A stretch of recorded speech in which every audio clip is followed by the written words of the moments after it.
Pudding বানাতে গিয়ে এমনটা হবে আমি তো ভাবতেও পারিনি।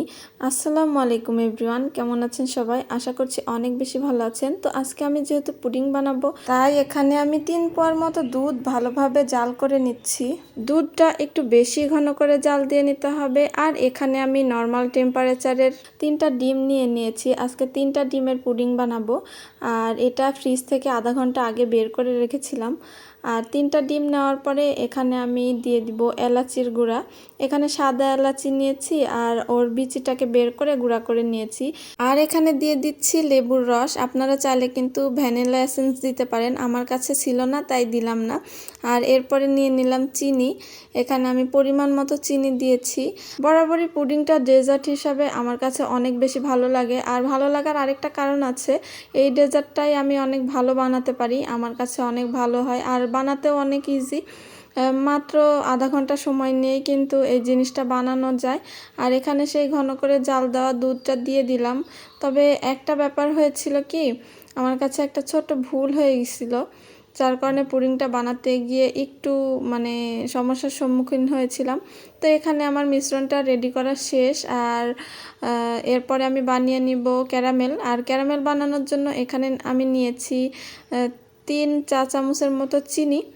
আর চিনি নেওয়ার পরে এখানে 1 চা চামচ পানি দিয়ে আমি ক্যারামেলটা তৈরি করে নিয়েছি। আর এরপরে আমি ছেঁকে নিব। ছেঁকে নিলে হয় কি যে লামসটা থেকে যায়, একটু ছোপ ছোপ হয়ে থাকে, ওগুলো থাকে না। আর যদি ব্লেন্ডার করে নিতাম তাহলে একটু বেশি ভালো হতো। তো যাই হোক, ব্লেন্ডার করার মতো ধৈর্য আমার ছিল না, তাই এইভাবে বানিয়ে নিয়েছি। ছোটবেলা থেকেই পুডিং আমার অনেক বেশি পছন্দের। আম্মু বানিয়ে খাওয়াইতো, কিন্তু আম্মু ক্যারামেল তৈরি করতো না, তবুও পছন্দ ছিল। আর এখন তো নিজে ক্যারামেল দিয়ে সুন্দর করে বানাই, এখন তো আরও বেশি পছন্দের। তো যাই হোক, এই পর্যন্ত পুডিংটা কিন্তু ভালোই ছিল। আর এখন আমি একটা ছুরি দিয়ে সুন্দর করে চারপাশ একদম ইয়ে করে নিচ্ছি, যেন পুডিংটা ভালোভাবে বের হয়ে যায়। তবে একটা ব্যাপার ছিল, আমি পুডিংয়ের দুধটা যে জাল করেছিলাম, দুধটা কিন্তু আমার আরেকটু ঘন করে নিতে হতো, নয়তো একটু গুঁড়া দুধ দিয়ে নিতে হতো, তাহলে আমার পুডিংটা অনেক বেশি ভালো হতো। তো যাই হোক, যেহেতু নেওয়া হয়নি তাই চারপাশটা কেমন জানি হয়ে গেছে আর ভালো লাগছিল না তেমন একটা। তবে খেতে কিন্তু মজা হয়েছিল।